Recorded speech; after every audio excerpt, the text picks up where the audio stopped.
کرنا تو ہمیں یہی چاہیے مسٹر گریگری، اور کوئی راستہ بھی نہیں ہے، مگر اس کے لیے آپ کی اجازت کی ضرورت ہوگی، کاپمین نے بڑی خوش دلی سے کہا۔ اس دوران میں نے اپنی انگوٹھی اتار کر صوفے کے گدے کے نیچے رکھ دی۔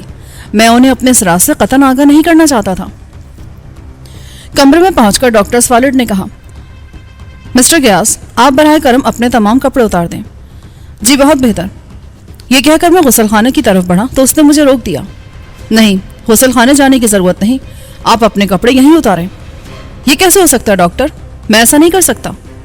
آپ زیر جامع رہنے دیں، مگر جلدی کریں، وقت بہت کم ہے۔ جب میں نے کپڑے اتارے تو ڈاکٹر نے چاروں طرف گھوم کر مجھے بڑے غور سے دیکھا۔ میرے پیٹ کے زخم کے بارے میں اس نے کوئی بات نہیں کی۔ ٹھیک ہے کاپمین، تم ذرا ادھر آؤ اور وہ شیلڈ لے آؤ۔ وہ اس کے پاس ہی کھڑا تھا۔ اس نے اپنے بڑے سے بریف کیس میں سے لوہے کی ایک موٹی چادر نکالی اور اسے میرے سینے کے ساتھ لگا کر بولا، یہاں ٹھیک رہے گی؟ اس نے چادر کے ساتھ لگے لکڑی کے دستے کو سیدھا کرتے ہوئے کہا، ہاں۔ مسٹر گریگری، ذرا ادھر آئیں اور دیکھ لیں کہ اس چادر میں سے گولی نہیں گزر سکتی۔ مجھے معلوم ہے مسٹر غیاس، میں اس چادر پر گولی چلا رہا ہوں، یہ بلٹ پروف چادر ہے، دیکھنا صرف یہ کہ میری گولی جام ہوتی ہے کہ نہیں۔ اس نے اپنا پستول نکال لیا، اور اگر آپ کا نشانہ چوک گیا تو؟ میں پریشان ہو گیا تھا، کوئی بھی حادثہ ممکن تھا۔ ایسا نہیں ہوگا، صرف آپ کے حوصلے کی ضرورت ہے۔ ٹھیک ہے، آپ گولی چلائیں۔ کاپمین، ذرا دھیان سے یہ دستہ پکڑ کے رکھنا، مگر ٹھہریں، یہ دستہ مجھے دے دیں، میں اسے خود پکڑوں گا۔ این اسی وقت برآمدے میں مجھے لیزی آتی دکھائی دی۔ اس کے پیچھے اس کے پاپا آرتھر تھے۔ اندر کا منظر دیکھ کر وہ حیران رہ گئی۔ حالت یہ تھی کہ گریگری نے پستول تان لیا تھا اور دستہ میں ابھی کاپمین کے ہاتھ سے نہیں لے سکا تھا۔ مجھے اس حالت میں دیکھ کر وہ اور زیادہ پریشان ہو گئی اور تڑپ کر اندر آ گئی۔ یہ کیا ہو رہا ہے؟ کیا یہ آپ کو شوٹ کرنا چاہتے ہیں؟ یہ میں کیا دیکھ رہی ہوں؟ آرتھر دروازے میں کھڑا رہ گیا۔ ہم اس پر ایک تجربہ کر رہے ہیں مس، اس شخص پر گولی اثر نہیں کرتی اور یہی بات ہم معلوم کرنا چاہتے ہیں کہ ایسا کیوں ہے۔ آپ نے انہیں بھی تجربے کا کوئی جانور سمجھ لیا ہے، میں اس کی اجازت نہیں دے سکتی، میں آپ کے خلاف پولیس کو اطلاع دوں گی۔ یہ مذاق نہیں ہے، آپ اس حرکت سے باز آ جائیں۔ آپ نے ان کو اس کی اجازت کیسے دے دی؟ آپ کی جان خطرے میں ہے سر، آپ سمجھ نہیں رہے۔ وہ میری طرف پلٹی۔ کوئی بات نہیں، یہ کام وہی جانے دیں۔ نہیں نہیں، میں ایسا نہیں ہونے دوں گی، وہ ہیضیانی کیفیت میں بولی۔ دیکھیں، یہ چادر بلٹ پروف ہے، گولی میں چلاؤں گا، انہیں کوئی گزن نہیں پہنچے گی، یہ میری ذمہ داری ہے مس، آپ ذرا دیر کے لیے سامنے سے ہٹ جائیں۔ کاپمین، دستہ پکڑے رہو۔ اور اگر کاپمین کی نیت بدل گئی تو؟ میں نے اپنا خدشہ ظاہر کیا، تو پھر میں اسے ادھر اپنے ہاتھ سے ہی گولی مار دوں گا، کوئی مذاق سمجھ رکھا اس نے۔ چلو دستہ مجھے دے دو اور پہلے آپ اس چادر پر الگ سے گولی چلا کر دکھائیں۔ میں نے وہ چادر اپنے ہاتھ میں لے لی اور اسے اپنے جسم سے کچھ فاصلے پر کر دیا۔ میرا ہاتھ اب پوری طرح کھل گیا تھا۔ گریگری نے یوں کیا کہ فوراً ہی چادر پر گولی چلا دی۔ معلوم یہ ہوا کہ وہ واقعی بلٹ پروف چادر تھی اور گولی اس پر اثر نہیں کرتی تھی۔ لیزی اور آرتھر حیرت زدہ ہو کر وہ تماشا دیکھ رہے تھے اور انہیں یہ کوفت ہو رہی تھی کہ آخر میں اس کے لیے راضی کیسے ہو گیا۔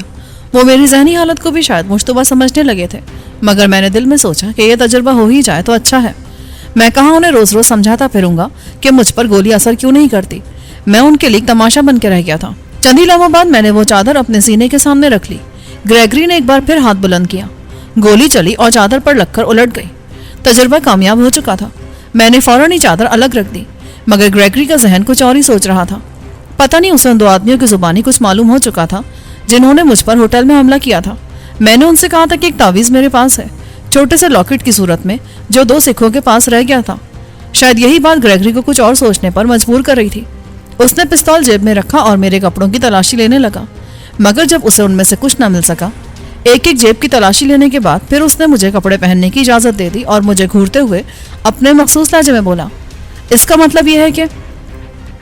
میں نے کہا ہے نا کہ میرے خدا کا خاص فضل ہے مجھ پر کہ گولی میرے جسم پر اثر نہیں کرتی، اور تجربہ بھی کر کے آپ نے دیکھ لیا ہے۔ چلیں ٹھیک ہے ڈاکٹر، میرا خیال ہے ہم ابھی تک کسی نتیجے پر نہیں پہنچ سکے۔ آپ کی پریشانی بیجا تھی مس، آپ نے دیکھ لیا کہ ہم انہیں کوئی نقصان نہیں پہنچانا چاہتے تھے۔ یہ کہہ کر اس نے ڈاکٹر اور اسسٹنٹ کو ساتھ لیا اور اسی وقت کمرے سے باہر نکل گیا۔ لیزی اور آرتھر ابھی تک وہیں کھڑے تھے۔ وہ بڑی مشکل سے اس صورتحال سے سمجھوتا کر سکے۔ آپ تشریف رکھیں مسٹر آرتھر، ادھر بیٹھ جائیں۔ آپ بھی بیٹھے نا مس لیزی، کیسے آئے ہیں آپ لوگ؟ اور آپ کی مسز کا کیا حال ہے؟ ٹھیک ہے مسٹر غیاس، ان کا ہاتھ کٹ گیا، وہ تو مجھے پہلے ہی پتا تھا کہ ڈاکٹر کچھ نہیں کر سکیں گے، زخم ہی کچھ ایسا لگ رہا تھا۔ آپ نے ایسا خوفناک پھندا گھر میں رکھا ہوا کیوں ہے؟ اس حادثے کا مجھے خود بھی بہت افسوس ہے۔ بہرحال جو ہو چکا وہ بدلا تو نہیں جا سکتا مسٹر غیاس، آپ بیٹھیں، میں آپ سے کچھ باتیں کرنا چاہتا ہوں۔ جی، بڑے شوق سے۔ آپ بھی بیٹھے نا مس لیزی۔ میں نے سگریٹ نکال کر آرتھر کو پیش کیا. جی نہیں شکریہ, میں سگریٹ نہیں لیتا. یہ تو بہت اچھی بات ہے مسٹر آرتھر, کاش میں بھی اس سے جان چھڑا سکتا. ویسے آپ کہنا کیا چاہتے ہیں؟ آپ نے اس روز فون پر مجھ سے بات کہی تھی. مجھے آپ کا انداز پسند نہیں آیا, مگر چونکہ آپ میری بیٹی سے ہمدردی کا اظہار کر رہے تھے اسی لیے میں نے گوارا کر لیا. ویسے یہ بتائیں کہ لزی کے بارے میں آپ کیا کہہ رہے تھے؟ بات یہ ہے مسٹر آرتھر, میں سیدھا اور کھرا آدمی ہوں, لگی لپٹی نہیں رکھتا. میں لزی سے شادی کرنا چاہتا ہوں. میری ان سے بات ہو چکی ہے. میرا خیال ہے کہ وہ بھی تیار ہیں. مجھے یہ بتاؤ بھائی کہ تم ہو کون؟ میرا مطلب ہے کوئی اجنبی لوگوں پر یوں ہی تو اعتبار نہیں کر لیتا. میری پاکستان میں چھوٹی سی زمینداری ہے, کچھ میرا اپنا کاروبار ہے. میں BA پاس ہوں اور ڈھیر سارا سرمایہ میرے پاس موجود ہے. میں نے ابھی تک شادی نہیں کی اور میرا خیال ہے میری عمر اب 27 سال ہو چکی ہے اور مجھے شادی کر لینا چاہیے. مگر لزی میں آپ کی اچانک اتنی دلچسپی میری سمجھ میں نہیں آئی. دیکھیں, لزی میں وہ ساری خوبیاں موجود ہیں جو کسی بیوی میں ہونی چاہیے. وہ حسین ہے, بے حد حسین, ایسی کہ شاید ہی اس شہر میں کوئی اس جیسی اور موجود ہو. اللہ نے اسے بڑی ذہانت عطا کی ہے. وہ اردو اور پنجابی بول لیتی ہے, سمجھ لیتی ہے. اس سے زیادہ مجھے اور کیا چاہیے؟ اچھا, اس کا کیا ثبوت ہے کہ آپ کے پاس ڈھیر سارا سرمایہ ہے؟ یہ تو کوئی مشکل مسئلہ نہیں ہے. $1,00,000 تو ابھی بھی میرے پاس موجود ہے. یہ دیکھیں, یہ ڈرافٹ ہے. کچھ چیزیں بیچی ہیں میں نے. یہ رقم اسی سلسلے کی کڑی ہے اور ابھی مجھے کئی رقمیں یہاں سے وصول کرنا ہے. میں نے ڈرافٹ اس کے سامنے رکھ دیا. ڈرافٹ پر نظر پڑتے ہی وہ ایک دم پریشان ہو گیا. اسے اٹھا کر وہ روشنی کے رخ پر رکھ کر اس کے مندرجات پڑھنے لگا, مگر پھر اس نے مجھے اپنی طرف متوجہ دیکھ کر ڈرافٹ میرے ہاتھ میں تھما دیا. اس کے چہرے کا رنگ مجھے حیران کر رہا تھا. وہ کسی گہری سوچ میں ڈوب گیا. یہ کس نے دیا آپ کو؟ میں نے یہاں قالینوں کی کھیپ بھیجی تھی. یہ رقم اسی سلسلے میں مجھے ملی ہے. ٹھیک ہے مسٹر غیاث, آپ اپنی بات تو کہہ چکے ہیں. اگرچہ لزی کے لیے ایک سے ایک اچھا رشتہ مجھے مل رہا ہے, مگر میں اس کی ذاتی پسند کو ترجیح دوں گا. یہ کہہ کر وہ اٹھ گیا. تو پھر کیا سمجھوں میں؟ مجھے کچھ سوچنے کا موقع دیں, میں وعدہ نہیں کر سکتا ابھی. چائے تو پیتے جائیں. نہیں, اس کی ضرورت نہیں ہے. آؤ لزی, چائے ان کے سامنے رکھ دو, یہ خود پی لیں گے. مگر یہ تو بڑی زیادتی کی بات ہے انکل آرتھر. لگتا ہے کہ آپ ناراض ہو گئے. دیکھیں, جب تک پولیس آپ کو کلیئر نہیں کر دیتی میں کوئی بات نہیں کر سکتا, اور اب مجھے یہ معلوم کرنا ہے کہ پولیس آپ کے بارے میں کیا سوچ رہی ہے. یہ کہہ کر اس نے زبردستی لزی کا ہاتھ پکڑا اور اسے کھینچتا ہوا کمرے سے باہر لے گیا. وہ بھی ایسی مٹی کی مادھو نکلی کہ اس کے ساتھ نکل کر فوراً ہی باہر چل پڑی. آرتھر نے اسے چائے کے برتن بھی اٹھانے نہیں دیے. میں شرمندہ سا ہو کر ان کے پیچھے برآمدے کی طرف لپکا, مگر وہ لان کا دروازہ کھول کر تیزی سے دوسری جانب چلے گئے. میرے کلیجے میں بل سے پڑنے لگے. یہ تو کوئی بات نہ ہوئی. وہ لزی جو بار بار میری طرف آتی تھی, اس سے اپنے والد کا ہاتھ بھی نہ جھٹکا گیا. کچھ تو اسے میرا خیال کرنا چاہیے تھا. اور یہ آرتھر کیا سمجھتا تھا مجھے؟ پولیس میرا کیا بگاڑ سکتی تھی؟ ساری بات میں نے انہیں بتا دی تھی, مگر اس کے باوجود میں تسلیم کر چکا تھا کہ میں ہیروئن کی اسمگلنگ کا ذریعہ بن چکا ہوں. آرتھر ٹھیک کہتا تھا, مجھے شاید ہی چھٹکارا مل سکے. وہ میرے خلاف مقدمہ ضرور درج کر چکے ہوں گے. میری قانونی حیثیت تو بہت ہی مشکوک ہو چکی تھی. اپنے پاؤں پر میں خود ہی کلہاڑا مار چکا تھا. اگرچہ اب کی بار انہوں نے میرے بیان پر دستخط نہیں لیے تھے, اس کی بھی انہیں ضرورت محسوس نہیں ہوئی ہوگی, مگر وہ کسی بھی وقت ایسا کر سکتے تھے. آرتھر ٹھیک کہتا تھا, وہ مجھے کبھی بھی کلیئر نہیں کریں گے. مرکزی کردار تو میں ہی تھا. انہوں نے ایک بہت بڑا برج گرا لیا تھا اور وہ خفیہ طریقے سے میری نگرانی کر رہے تھے, اس خیال سے کہ کچھ اور پرندے بھی شاید انہیں مل جائیں اور وہ انہیں موقع پر پکڑ سکیں, کیونکہ تھا تو میں اولیور کے مکان پر, اور اولیور کی حیثیت کا مجھے اچھی طرح علم تھا. میری سادگی دیکھیں, میں پولیس سے ہمدردی, مروت اور محبت کی توقع رکھتا تھا. حالانکہ مجھے معلوم ہونا چاہیے تھا کہ پولیس خواہ کہیں کی بھی ہو, وہ کبھی کسی کی دوست نہیں ہوتی. پاکستان میں اس بات کا مجھے بارہا تجربہ ہو چکا تھا, مگر پھر بھی میں نے ان پر اعتبار کر لیا. یہ میں نے کیا کر دیا باری تعالیٰ؟ آرتھر ٹھیک ہی سوچتا تھا. میں پولیس کے حربے کو سمجھ نہ سکا. میں نے سوچا تھا میں حق بات انہیں بتا دیتا ہوں. مجھے ان لوگوں نے زبردستی کریئر بنا کر امریکہ پہنچا دیا تھا اور میں اس کا اعتراف کر چکا تھا. آرتھر ٹھیک ہی سوچ رہا تھا اور اسے مجھ سے قطعاً کوئی ہمدردی نہیں تھی. این ممکن ہے کسی نے اسے میری کہانی بھی سنا دی ہو اور اس نے آرتھر کے سامنے مجھے اس طرح پیش کیا ہو کہ میرا چہرہ بہت ہی بھیانک دکھائی دیتا ہو. مگر وہ ڈرافٹ دیکھ کر وہ اس قدر پریشان کیوں ہو گیا تھا؟ آرتھر کا اس سے کیا تعلق تھا؟ کیا اسے معلوم تھا کہ وہ ڈرافٹ بنایا گیا ہے اور میرے لیے بنایا گیا ہے؟ مگر یہ کیسے ہو سکتا ہے؟ اس کا تو اس معاملے سے کوئی واسطہ ہی نہیں تھا. مگر کیا اولیور کو اپنا مکان اس نے یوں ہی دے رکھا تھا, یا اس کا اولیور سے کوئی تعلق تھا؟ یہ بڑا اہم سوال تھا, مگر اس کا جواب مجھے کوئی بھی نہیں دے سکتا تھا. ہر شخص نے اپنے چہرے پر نقاب ڈال رکھا تھا. پتہ نہیں آرتھر کا تعلق کس شعبے سے تھا. اس نے عمدہ قسم کی گاڑی بھی رکھی ہوئی تھی. وہ ایک ایسی نوجوان عورت بھی جس کے اخراجات بے حد و بے حساب تھے. یہاں تک کہ وہ اپنے 2 بچوں کو بھی ساتھ لے کر آئی تھی جن کی تمام ضروریات پوری کرنا آرتھر کی ذمہ داری تھی، اور اولیور یہ کہتا تھا کہ اس کے شہر میں ٹیکسیاں چلتی ہیں اور دواؤں کی ایک فیکٹری میں بھی اس کا حصہ ہے۔ میرا خیال ہے اولیور غلط کہہ رہا تھا، آرتھر کی اصل حقیقت کچھ اور تھی۔ مجھے معلوم کرنا تھا کہ وہ کس قسم کا آدمی ہے، مگر میرے ذرائع تو نہ ہونے کے برابر تھے۔ میرے دل میں آرتھر کی طرف سے ایک پھانسی چپ گئی تھی، اور اب وہ قتالہ، وہ آفت جہاں لزی بھی مجھے مشکوک نظر آنے لگی تھی۔ یہ بات میرے شکوک کو اور بھی پختہ کرتی تھی کہ ایک امریکی لڑکی اپنے لیے ایک جیون ساتھی کا انتخاب کرنے کے بعد باپ سے شادی کی اجازت مانگ رہی تھی، اور باپ اسے اجازت دینے میں نہ صرف حیلہ حجت کر رہا تھا بلکہ مجھے اپنے زیر احسان رکھنا چاہتا تھا۔ میری دلی خواہش تھی کہ کسی طرح یہ ثابت ہو جائے کہ لزی کا دامن کسی خاردار جھاڑی میں نہیں الجھا ہوا، وہ کسی کی انگلیوں کے اشارے پر ناچنے والی کٹ پتلی نہیں ہے۔ میں لزی سے ملنا چاہتا تھا، اس سے بالمشافہ ملاقات کر کے اس کے بارے میں اپنی خلش کو دور کرنا چاہتا تھا، مگر یہ اس وقت تک ممکن نہیں تھا جب تک اس کا باپ آرتھر گھر میں موجود تھا۔ وہ مجھے لزی تک کبھی نہیں پہنچنے دیتا۔ بہت ہی شوریدہ سر اور شورا پشت قسم کا آدمی تھا وہ آرتھر۔ ایسا معلوم ہوتا تھا کہ ابھی تک میں یہ نہیں جان سکا تھا کہ میرے اور آرتھر کے ٹکراؤ کی صورت میں لزی میرا ساتھ دے گی کہ نہیں۔ ایسا معلوم ہوتا تھا کہ اس سے مجھے زبردست ٹکر لینا پڑے گی، لیکن مشکل یہ تھی کہ میں ابھی تک یہ نہیں جان سکا تھا کہ میرے اور آرتھر کے ٹکراؤ کی صورت میں لزی میرا ساتھ دے گی یا نہیں۔ کہیں ایسا تو نہیں کہ وہ میرے مقابلے میں اپنے باپ کو ترجیح دے؟ اگر ایسا ہوا تو میں آرتھر پر کبھی فتح نہیں پا سکوں گا۔ میں ابھی اس مسئلے پر غور کر ہی رہا تھا کہ کمرے کے باہر سے بھاری قدموں کی آواز سنائی دی۔ میں نے سر اٹھا کر دروازے کی طرف دیکھا۔ اب کون آ گیا؟ میں نے سوچا، اور پھر دروازے میں نمودار ہونے والے شخص کو دیکھ کر میں بوکھلا کے اٹھ کھڑا ہوا۔ وہ آرتھر تھا، لزی کا باپ، جو کچھ دیر قبل ہی لزی کو تقریباً کھینچتا ہوا میرے پاس سے لے گیا تھا۔ وہ اندر آ کر میرے سامنے والے صوفے پر بیٹھتے ہوئے بولا، بیٹھو، میں لزی کے سامنے تم سے کھل کر گفتگو نہیں کر سکتا تھا، اسی لیے اسے گھر چھوڑ کر آیا ہوں۔ میں حیران پریشان نگاہوں سے اسے تکتے ہوئے دوبارہ اپنی سیٹ پر بیٹھ کر اس کے بولنے کا انتظار کرنے لگا۔ وہ چند لمحے مسکراتی نظروں سے مجھے دیکھتا رہا، پھر میز پر رکھی وہ چائے جو لزی ہمارے لیے بنا کر لائی تھی اور ان کے جانے کے بعد جسے میں نے ابھی تک ہاتھ بھی نہیں لگایا تھا، دیکھتے ہوئے اس کی طرف اشارہ کر کے بولا، مسٹر غلام جیلانی، حیران بعد میں ہو لینا، پہلے اپنے لیے اور میرے لیے ایک ایک کپ چائے کا بناؤ۔ کمال ہے بھائی، تم نے تو ابھی تک اسے ہاتھ بھی نہیں لگایا۔ میں نے اسے اس طرح مسکرا کر باتیں کرتے دیکھا تو میری حیرانی دو چند ہو گئی۔ واپس آنے کے بعد تو اس کا انداز بالکل ہی بدل گیا تھا، ایسا لگتا تھا جیسے میری اس سے بہت پرانی شناسائی رہی ہو۔ میرے لیے سب سے زیادہ حیران کن بات تو یہ تھی کہ وہ مجھے میرے اصل نام غلام جیلانی سے مخاطب کر رہا تھا، جبکہ میں نے اسے اپنے بارے میں کوئی بھی بات صحیح نہیں بتائی تھی۔ یہاں تمام ہی لوگ مجھے غیاث احمد کے نام سے جانتے تھے اور اسی نام سے مجھے مخاطب کرتے تھے۔ آرتھر سے بھی میرا تعارف غیاث احمد کی حیثیت سے ہی ہوا تھا، پھر اسے میرا اصل نام کیوں کر معلوم ہوا؟ اور اگر میرا نام معلوم ہو گیا تھا تو یقیناً میرے بارے میں اور بھی نہ جانے وہ کیا کچھ جان گیا ہوگا۔ میں نے بمشکل اپنی دلی کیفیت پر قابو پا کر چائے کی ٹرے کی طرف ہاتھ بڑھایا۔ مسٹر آرتھر، میں حیران ہوں کہ آپ مجھے میرے اصل نام غیاث احمد کے بجائے ایک بالکل ہی نئے نام غلام جیلانی سے کیوں مخاطب کر رہے ہیں؟ اسی لیے مسٹر غلام جیلانی کہ تم نے مجھ سے خود کو اسی نام سے متعارف کرایا ہے۔ آرتھر نے شوق نگاہوں سے مجھے دیکھتے ہوئے کہا۔ میں نے ایسا کب کیا مسٹر آرتھر؟ مجھے تو یاد نہیں کہ میں نے کبھی خود کو غلام جیلانی کہا ہوں۔